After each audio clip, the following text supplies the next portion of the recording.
Meus amigos,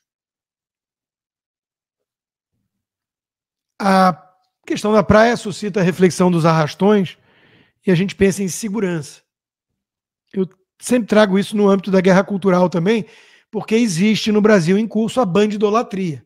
Todo um sistema feito por esquerdistas na imprensa, na cultura pop, na academia, na política, que defendem os marginais. Quando aparece um que começa a falar grosso e fala, não, aqui a gente vai enfrentar bandido, não acariciar, eles ficam em polvorosa. Foi a reação do Mário Sérgio Conte entrevistando o Ronaldo Caiado, que nem Tarcísio é, que por sua vez tampouco é Jair Bolsonaro. Mas o Caiado foi firme na defesa do papel de um governador de estado em relação a isso, e o Sérgio Conte ficou meio... mas coitadinhos, quase isso. Eu tô entendendo, mas eu acho que eu tô falando uma coisa específica, a Câmara. Sim, eu acho que a Câmara não traz resultado nenhum, só faz inibir o policial hoje, que está pela frente com a ponto .50 e que ele não pode ter. Tá certo? É isso que é. Então é o seguinte, cidadão quando está armado, a minha polícia entra para resolver. Ela não entra para tomar tiro. A minha polícia é feita para salvar o meu povo. Ela é feita para dar segurança aos goianos. Sim, mas em São Paulo, as mortes em intervenção policial diminuem em 57%. Pelo contrário. E o narcotráfico aumentou. Você sabe o que está fazendo aqui em São Paulo? Agora você compra franquia em São Paulo. Agora o PCC vende para você um quarteirão que garante a você que só você vai negociar a cocaína e a maconha. Dependendo do ponto é 3 milhões. Dependendo do outro ponto é 500 mil. Ô Mário, nós precisamos de ter a coragem de enfrentar isso. O Estado brasileiro não pode mais se acovardar. Se hoje as facções estão desse jeito, é um acovardamento. Essa tese de dizer, olha, é problema social. Por favor, não venha com isso. Não seja injusto com o cidadão pobre que é honesto, que é trabalhador, que é dedicado, que sai de madrugada de casa. Faccionados são os mais ricos que tem. São bilhões de reais que tem nas contas. Adquirem os melhores aviões e os melhores armamentos hoje. Vivem nas maiores mansões que tem no Brasil. Então, o que se falta hoje é coragem moral para enfrentar, porque a conivência hoje é que o narcotráfico está com muita gente na mão, é muita autoridade, é muito governador, é muito deputado, é muito senador, é muito nível de poderes do judiciário, também do Ministério Público, de todo lado. Essa é a verdade nua e crua. Aí fica desviando a conversa. Ah, tem que botar a Câmara, porque a Câmara vai resolver. Vai resolver o quê?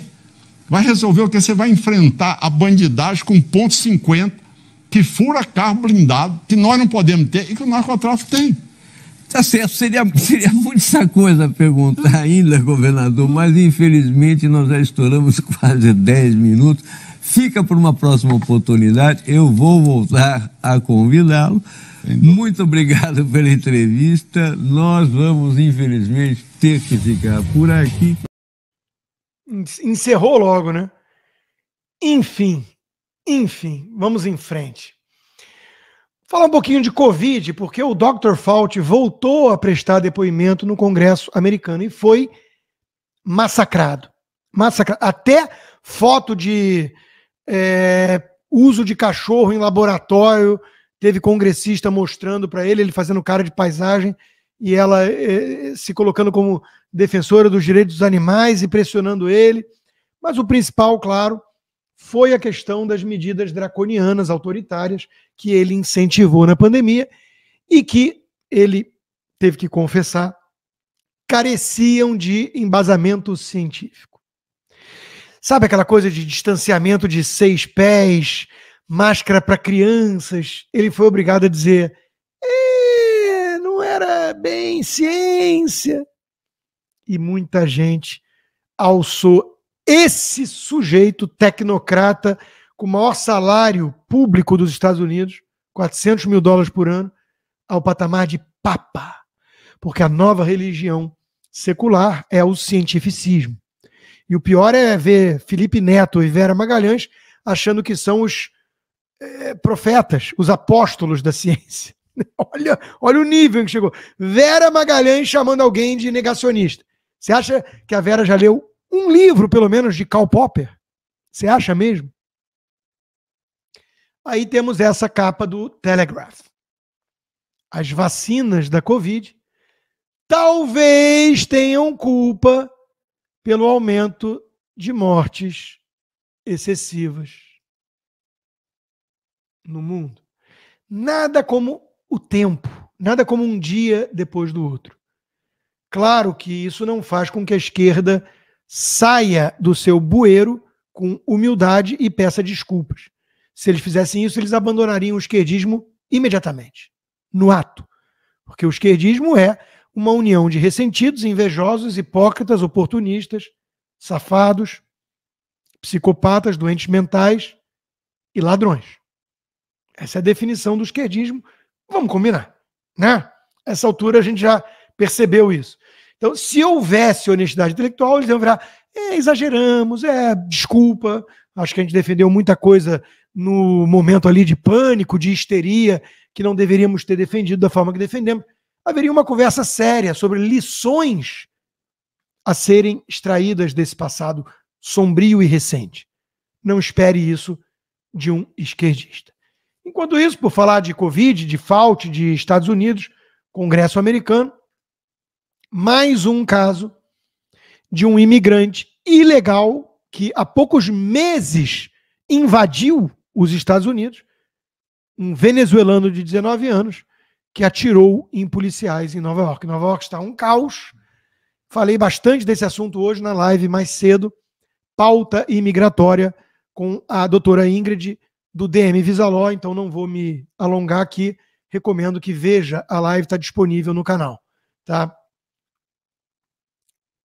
Mas por falar em imigrantes ilegais, ou fanáticos, ou criminosos, ou com o choque cultural, a guerra das civilizações, que falava Samuel Huntington, né? Por falar nisso tudo, nós tivemos, eu mostrei na minha live ontem, se você está estranhando, mas ontem teve live? Teve.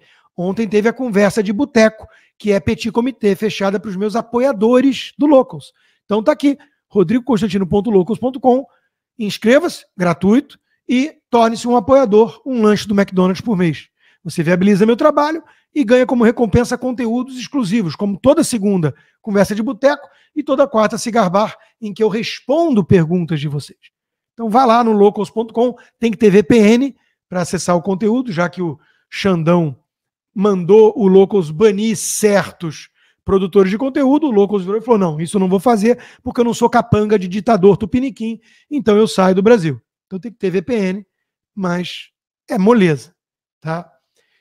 E eu já falei bastante disso. A imagem que mostra a crise ocidental hoje é o imigrante ilegal esfaqueando o pescoço do policial, que está imobilizando o cidadão que estava lutando para tirar a faca do imigrante maometano. Então, meus amigos, olha como é que a Band jornalismo dá a notícia. Morre policial ferido em ato de extrema-direita na Alemanha. Teve que tomar chamada de nota dos usuários. A forma que a chamada da matéria foi feita pode causar dúvidas. Foi feita para isso. O policial foi morto por um militante islâmico que esfaqueava pessoas e gritava Allahu Akbar, Alá é grande. Além disso, a manifestação não era de extrema-direita.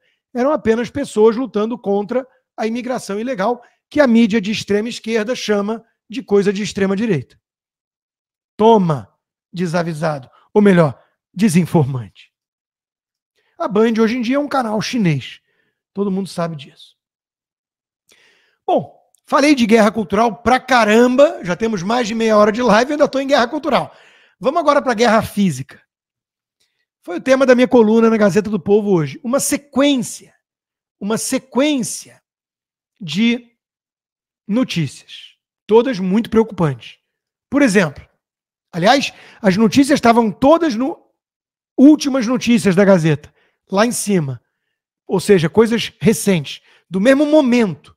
Presidente sul-coreano aprova a suspensão de acordo militar de 2018, época Trump, com a Coreia do Norte.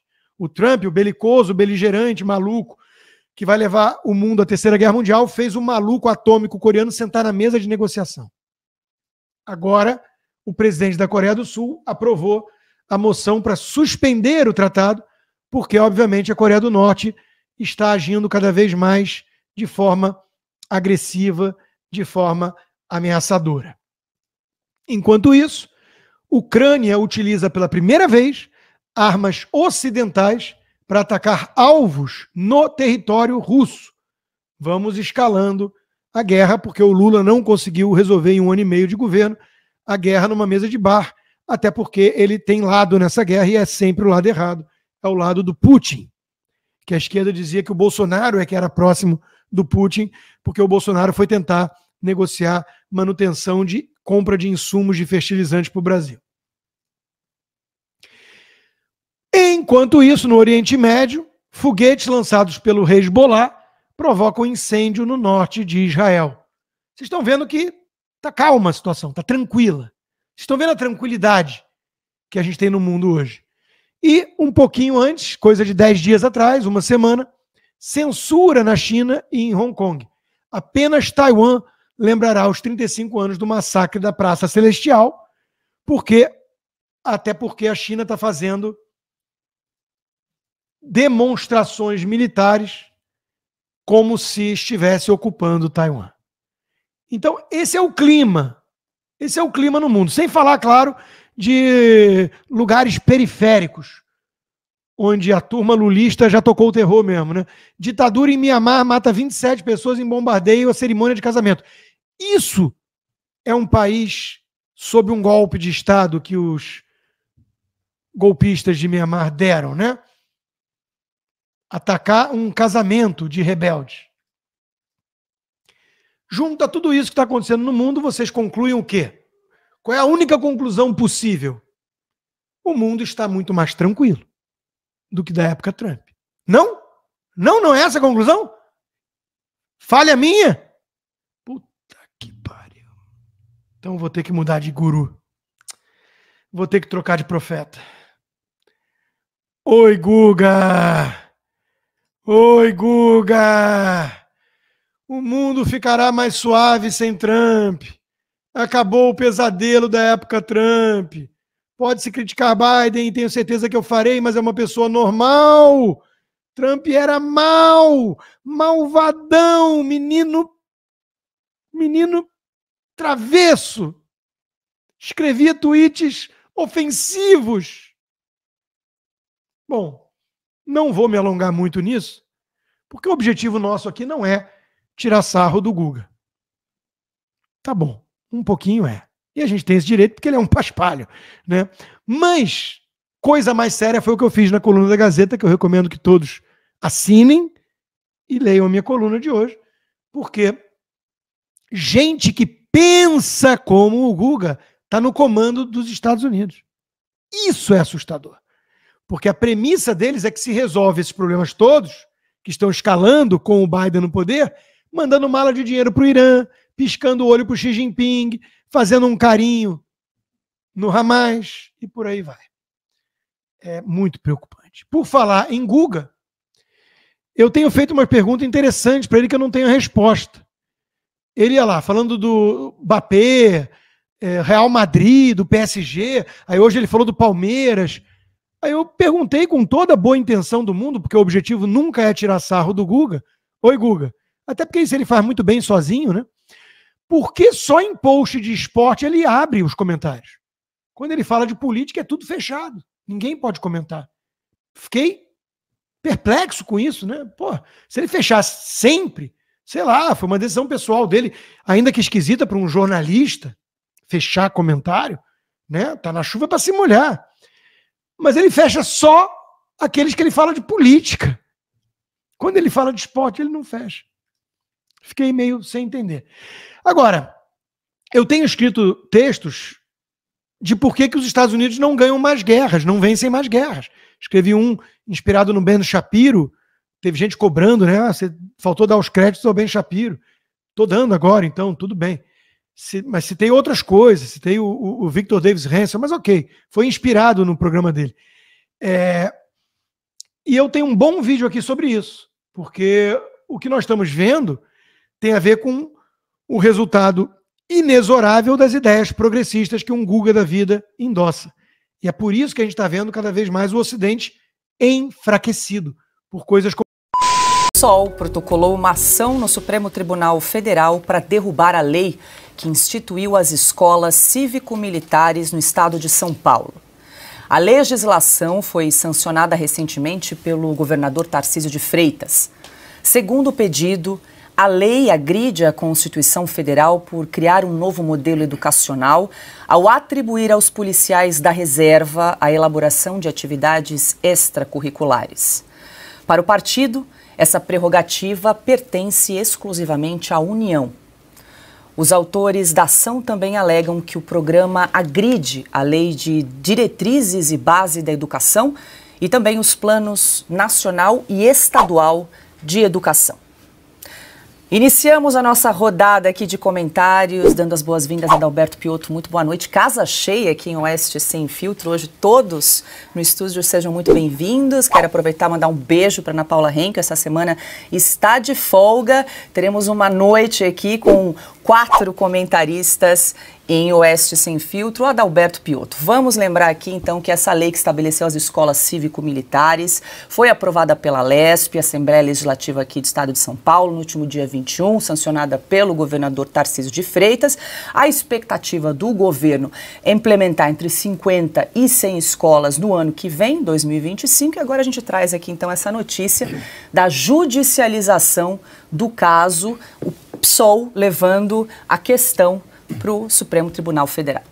Paula, boa noite. Silvio, Augusto, Cauti, a todos vocês que nos acompanham. É o que sobra para quem perde, por exemplo, na decisão da população e da democracia representativa, no caso da Assembleia Legislativa. É simples assim. Há um desespero porque a questão educacional, do ponto de vista do Plano Educacional Nacional, de determinações que vêm do Ministério da Educação, falam sobre currículo, base curricular. Essas escolas cívico-militares não afrontam em absolutamente nada a base nacional curricular. Não vão deixar de ensinar matemática, muito pelo contrário, vão fazer melhor. Não vão deixar de ensinar língua portuguesa, muito pelo contrário, vão fazer melhor. Essas escolas não ofendem em nada o que é o regramento básico nacional sobre esse currículo nacional. Esse é o fato. O que as escolas estão fazendo agora, e aí quando eu falo da vontade popular, é que tem fila para entrar nessas escolas. Então precisa perguntar para os pais o que eles acham disso. E os pais estão esperando essas escolas. Primeiramente, essas escolas vão onde as entidades, as escolas têm baixa nota média, ou seja, em que você tem um problema para resolver do ponto de vista de desempenho curricular, desempenho educacional daquela escola, e onde você tem problemas de violência escolar. Ou seja, onde você precisa impor disciplina, melhorar o ambiente, garantir segurança, sobretudo aos estudantes que estão lá e também aos professores. Quantas vezes você já ouviu que professores não querem dar aulas em certas escolas porque temem a violência dos próprios alunos, inclusive, não só, obviamente, da região. Ou seja, se você não ofende em nada, como de fato não ofende, nem poderia fazê-lo, a Grade Nacional Básica Curricular, que é uma conquista nacional, e que você adiciona outros conhecimentos, você está vendo o Estado fazer mais com menos. Além do que, todo o pacto federativo foi, neste caso, por enquanto, obedecido. Ou seja, tem-se uma ideia, tem que passar pela Assembleia Legislativa, foi aprovada, sanção do governador, implementação.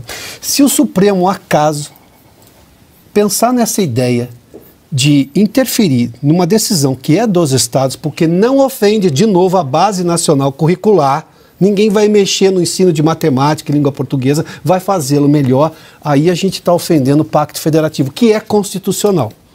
A República Federativa do Brasil, em que pese o fato do Pacto Federativo Brasileiro ser muito capenga, está escrito na Constituição. Ou a gente rasga a Constituição de vez, e o Supremo fazer isso seria, de novo, uma afronta, o que tem sido zeiro e vezeiro por parte do Supremo, mas enfim, a gente tem que preservar o que está na Constituição. O Pacto Federativo garante essa autonomia para os estados.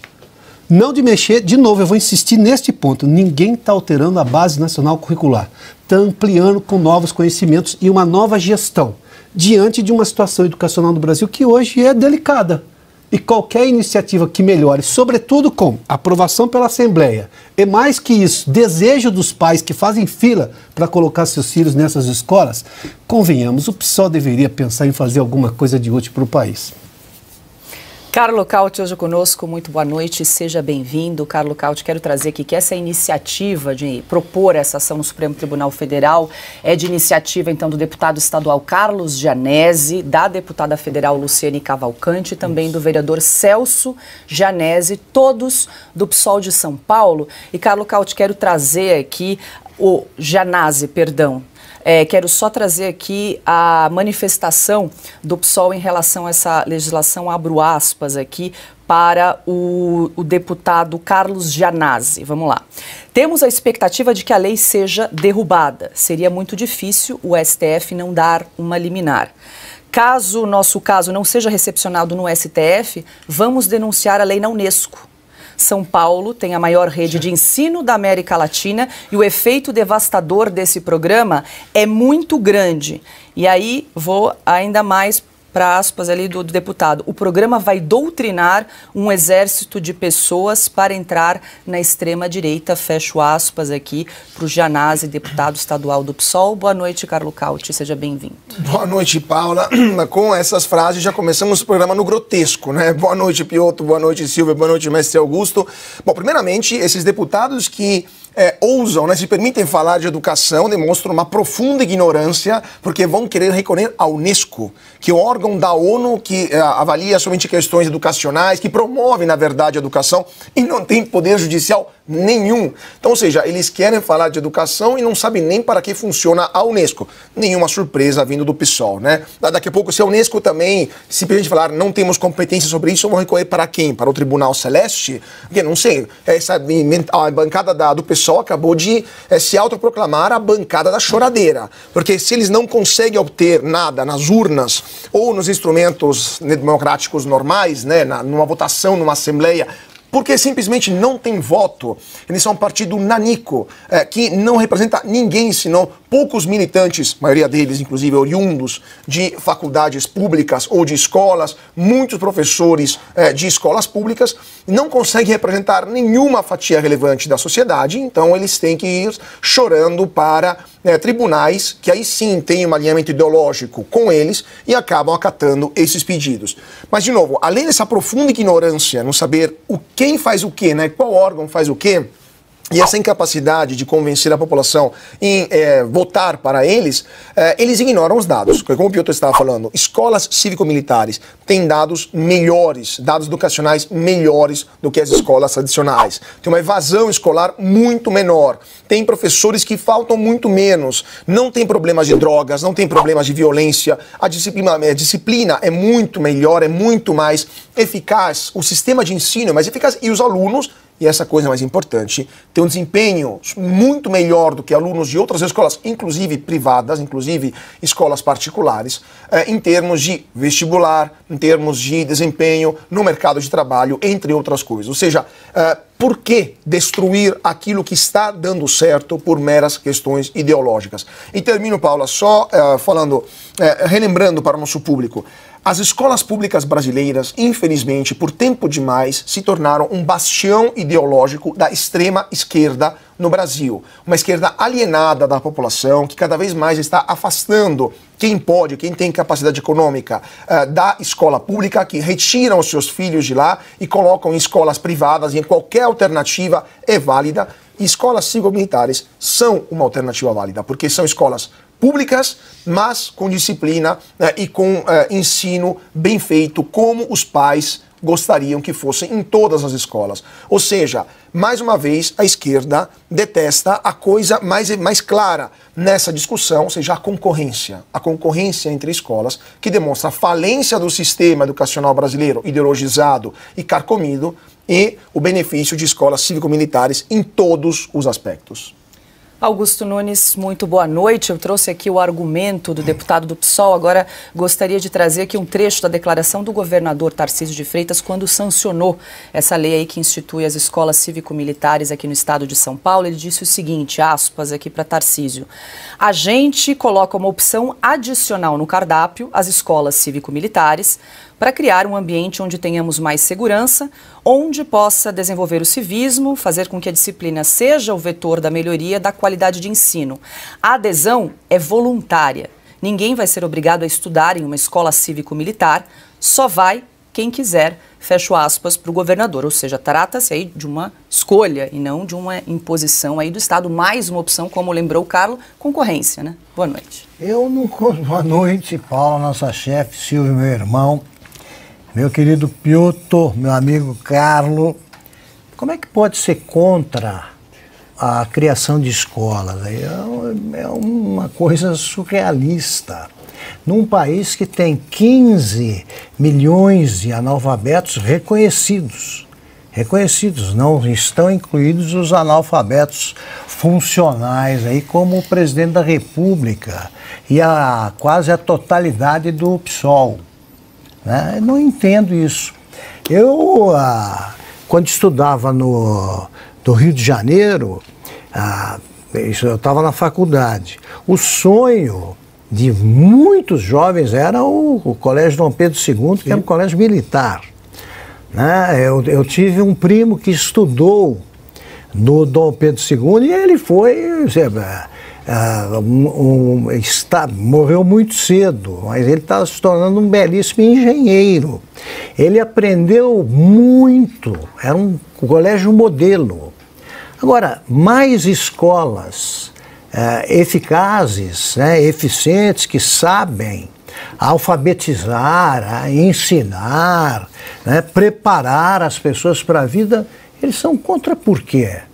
Porque militares vão para... Eles são de extrema direita, formação militar. Não é... O currículo não está preparando nenhum soldado.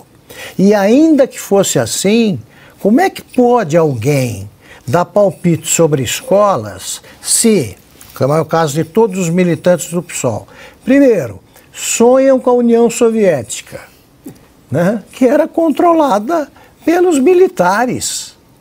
Ali sim. E só tinha escola ali para formar comunistas. É com isso que eles sonham. Segundo, o presidente da República é analfabeto e eles apoiam. Quem apoia um analfabeto pode dar palpite sobre educação. Tá qualificado para isso. Então é o seguinte, como lembrou o Piotr, são os pais que decidem. E vão matricular e vão disputar essas escolas para livrarem os filhos, inclusive, das escolas com professores filiados ao PSOL, tá, que esses sim deformam a cabeça de qualquer aluno. Eles tentam. Agora, antes de saberem como funciona isso, eles são contra. Sim. Contra a escola, num país como o Brasil, é uma coisa doentia. Paula, só para complementar, o Cauti falou que eles podem recorrer, você mencionou, à Unesco se por acaso o STF não recepcionar. Eu tenho plena convicção, Silvio, que qualquer aluno da escola cívico-militar sabe o significado de soberania nacional, coisa que o PSOL provavelmente não sabe. Não sabe. Como é que está achando que a Unesco vai fazer o quê? O país é soberano. Vai decidir como é que deve ser a escola no Brasil. É o nível, né? Seria cômico não fosse trágico. Meus amigos, o mito está voltando. Em entrevista, Michele diz que Jair Bolsonaro será o nosso próximo presidente. A ex-primeira-dama Michele Bolsonaro concedeu uma entrevista exclusiva ao Pleno News nesta terça-feira. Na ocasião, a presidente nacional do PL Mulher falou sobre a inelegibilidade do ex-presidente Jair Bolsonaro, do PL, o apoio popular que a coloca como principal adversária de Lula na corrida presidencial de 2026. Segundo pesquisas recentes, em um cenário sem Bolsonaro e sobre a possibilidade de se candidatar ao Senado Federal. Michele elogiou o compromisso do Pleno News com a credibilidade jornalística e criticou a grande mídia. O Pleno News busca ser fiel à verdade e eu os parabenizo por essa postura. Infelizmente, algumas redações se esqueceram do importante papel que desempenham para a sociedade e expulsaram a verdade do seu convívio diário. Uma tristeza, afirmou Michele. Em um cenário eleitoral sem Jair Bolsonaro, seu nome surge como o mais forte contra Lula, de acordo com pesquisas. Como você lida com esse clamor popular pela sua candidatura à presidência em 2026? Recentemente afirmei que desconfiava de antecipações exageradas relativas às eleições de 2026. Disse isso porque acredito que há alguém ou alguns muito interessado em acelerar o processo de apresentação de nomes prováveis candidatos. Parece até uma tentativa de diminuir a importância do nome do meu marido no cenário político nacional. Lamento dizer para esses precoces, o Jair está mais ativo do que nunca. Estamos trabalhando para reverter as injustiças que ele vem sofrendo e acredito que ele terá o seu e o novo próximo presidente. É fácil perceber que as pessoas estão sedentas por mudanças. Não querem essa cena do crime que está aí. Apesar das grandes crises que o nosso governo enfrentou, os brasileiros experimentaram o que é ser governado por um presidente patriota, honesto e que acredita no Brasil. Meu marido sempre respeitou e pagou todos os impostos e colocou o benefício do povo em primeiro lugar em todas as suas decisões. Após essa experiência, nosso povo não aceita mais ser governado por uma cleptocracia. Aliás, você percebeu que esse termo contém uma sequência bastante sugestiva de letras? Quanto às manifestações do povo a respeito do meu nome, vejo como reconhecimento pelo fato de saberem que meu marido e eu estamos mais unidos do que nunca e compartilhamos os mesmos propósitos. Agradeço por todas essas manifestações, mas reafirmo, Bolsonaro é o nosso candidato. Eu me junto ao coro popular para pedir volta a Bolsonaro. Como o ex-presidente Bolsonaro avalia sua candidatura ao Planalto? No momento não há nenhuma candidatura a ser avaliada, exceto as municipais. Tem muita gente especulando, dizendo que o Jair falou isso ou aquilo. Outros parecem estar fazendo algum curso de formação de encherido, de palpiteiro, mega blaster ou de adivinhação lotérica de mentes, porque a cada dia surge um devaneio diferente. Nós simplesmente não discutimos sobre isso porque essa possibilidade sequer foi trazida para debate em nossa casa. Estamos focados na reversão das injustiças que têm sido praticadas contra ele e, uma vez bem-sucedidos, ele, que é o grande e verdadeiro líder nacional da direita, será o nosso candidato. Não há motivos para gastarmos nosso tempo, já tão escasso, com esse tipo de conjectura por agora. Uma das regras em nossa casa é tudo a seu tempo e no seu devido lugar.